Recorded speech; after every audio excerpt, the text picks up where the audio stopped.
So how's CMA Fest 2019 for you? Dude, it's amazing. I mean, these honestly for me personally, they get better and better just because my career gets bigger and bigger. So, the shows are just awesome every year. I mean, and again, they grow, and that's what I love about CMA Fest is you see the fruits of your labor. You see these diehard fans who are like, "Hey, I saw you here, here, and here, and now I'm here today." At CMA Fest, and I love your music because it's so nice to hear that.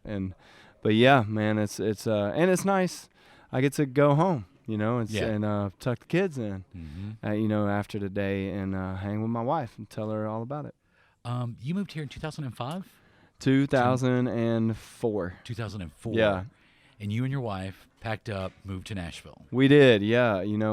It's crazy every time I tell that story, but yeah, I mean, we got engaged, and at the time when we got engaged, I was supposed to sell real estate with my dad and my brothers, and I happened to play music in a bar one night, and that changed my life. I'm just curious what your expectations of when you guys moved here versus what's actually happened in those years that you've been here. Well, the difference in that. Honestly, I think ignorance was such bliss for Lainey and I. I mean, we were young.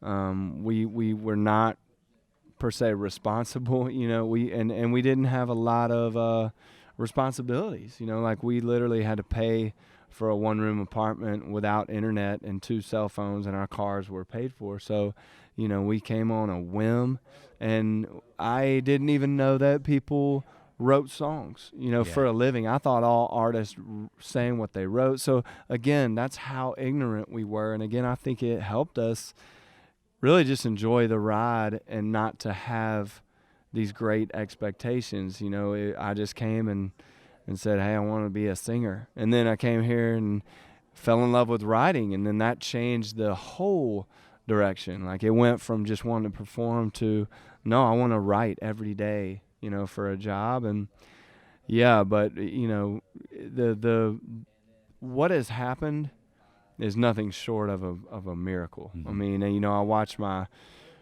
was an athlete growing up. I watched my sons play sports, and I used to think it was comparable to like playing in the NBA or for a pro baseball team, but I think it's harder. I mean, I think the odds are stacked heavier against you.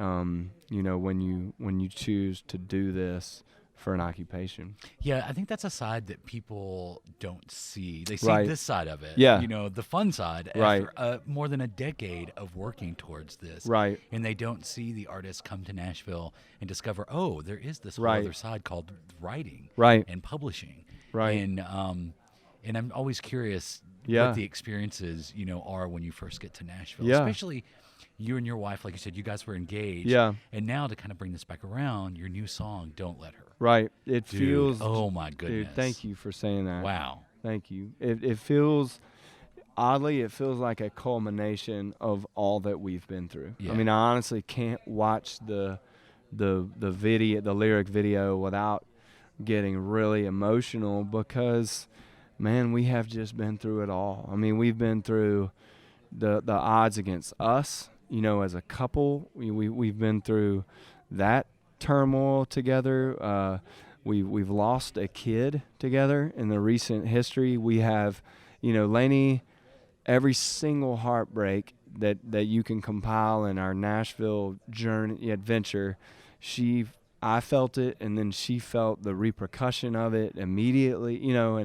And we have just been through so much, and we have 6 healthy kids that she has raised while we have done this. I mean, it's just like going back to me saying it's nothing short of a miracle. It just really is. I mean, again, with the writing, when you talked about that, I was reminded of a meeting I had 1 year after being here. I was so excited. I'd written 100 songs. And I met with a publisher, and I sat down, each one on a paper, and went through and sang a verse chorus of like maybe 50 of them, 40 or 50. And she looked me in the face and she said, your first 100 don't even count. Yeah. And that's an example. That's an example of a meeting that I would have once a month. And to feel that rejection, that kind of like slap in the face, like, who do you think you are? Yeah. But again, she was right. Yeah. It's just, I'm just saying, you're right. No one sees the meetings that I went in and people said, no, you're not that great of a singer. You're not that interesting. You don't have a story.